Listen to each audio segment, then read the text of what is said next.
গাছের গোড়া কেটে আগায় পানি ঢাললে যেরকম কোনো লাভ হবে না, ঠিক একইভাবে দুর্নীতি করে অবৈধভাবে সম্পদ উপার্জন করে কিছু দান সাদকা করে দিলে আল্লাহর সন্তুষ্টি সেরকম অর্জন হবে না।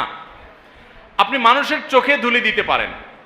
আমাদের দেশে অনেকেই আছেন যারা চুরি ডাকাতি 2 নাম্বারই করে সম্পদের পাহাড় গড়েন, এরপরে একটা বয়সে এসে রিটায়ারমেন্টে যাওয়ার পর বা একটা পর্যায়ে এসে মসজিদে মাদ্রাসায় মাহফিলে হুজুরদেরকে আলেম ওলামাদের গরিব দুঃখীদের দান সাদকা করে তার একটা ইমেজ তৈরি করেন এলাকাতে, হাজি সাহেব, গাজী সাহেব, টুপিওয়ালা সাহেব, জুব্বাওয়ালা সাহেব, উনি অনেক সাহেব হয়ে যান। কিন্তু এই সাহেব মূলত জনগণের টাকার চোর, সম্পদ লুণ্ঠনকারী, অবৈধ উপার্জনকারী, দুর্নীতিবাজ। কিন্তু তিনি তার একটা ফেস মানুষের সামনে তুলে ধরেন, তিনি দানবীর। তো তার এই দানবীরতা দেখে, দানশীলতা দেখে সাধারণ মানুষ বিভ্রান্তিতে পড়ে যান, তারা তাকে ভালো মনে করেন হয়তোবা, কিন্তু আল্লাহ তাআলা তার প্রিভিয়াস সকল হিস্ট্রি জানেন না। তো এই সমস্ত দান সদকা করে মানুষের চোখে ধুলি দেওয়া যেতে পারে, কিন্তু আল্লাহকে কোনোভাবে বিভ্রান্ত করার সুযোগ নেই।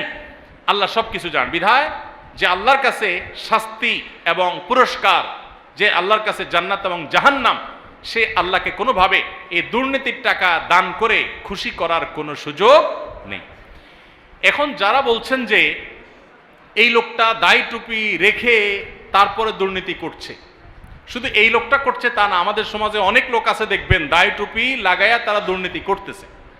এখন এটা দেখে অনেকে সোশ্যাল মিডিয়াতে দাড়ি টুপির সমালোচনা শুরু করছে। তো এটা হলো আরেক মূর্খতা। কেন মূর্খতা বললাম?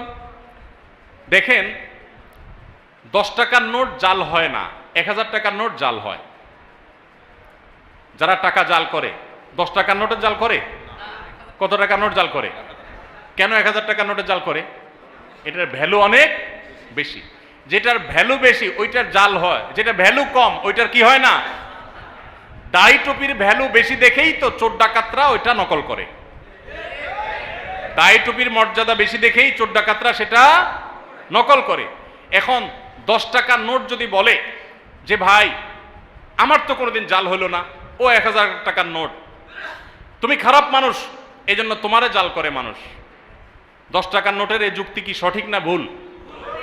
আরে বেটা, তোমারে জাল করে কি লাভ হবে? তুমি 10 টাকা, তোমার দাম কি, এই জন্য তোমারে জাল করে না।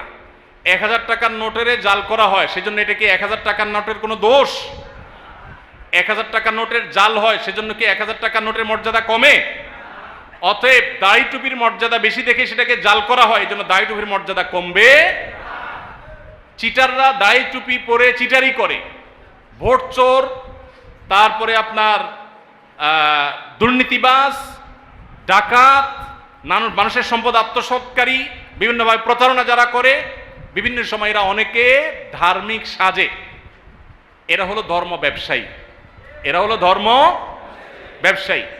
সে ধর্ম ব্যবসা করছে, অন্যায় করতে গিয়ে ধর্মের লেবাস ধারণ করেছে। এখান থেকে বোঝা যায় ধর্মের লেবাসের ভ্যালু এই সমাজে আছে, এই জন্য সে সেটা ধারণ করেছে। এটাতে ধর্মের লেবাসের মর্যাদা আরো বাড়ে, এটা মর্যাদা যে আছে সেটা আরো প্রমাণ হয়। যারা এটা সমালোচনা করছে, ধর্মের লেবাসের সমালোচনা করছে, তারা মূর্খতার পরিচয় দিচ্ছে। তারা দুর্নীতি বাদ দিয়ে এখন ধর্মের লেবাসের সমালোচনা করছে। ভাইরা আমার, 1000 টাকার নোট এর দাম বেশি সেজন্য সেটাকে জাল করা হয়। এখন আপনি কি সমালোচনা জাল করার করবেন না নোটের সমালোচনা করবেন? জালকারীর সমালোচনা করবেন না নোটের সমালোচনা করবেন? ঠিক একইভাবে যে টুপি দাড়ি পরে দুর্নীতি করেছে, আপনি তার দুর্নীতির সমালোচনা করবেন, টুপি দাড়ির না। আল্লাহ তাআলা আমাদেরকে সঠিকটা বোঝার তৌফিক দান করুন।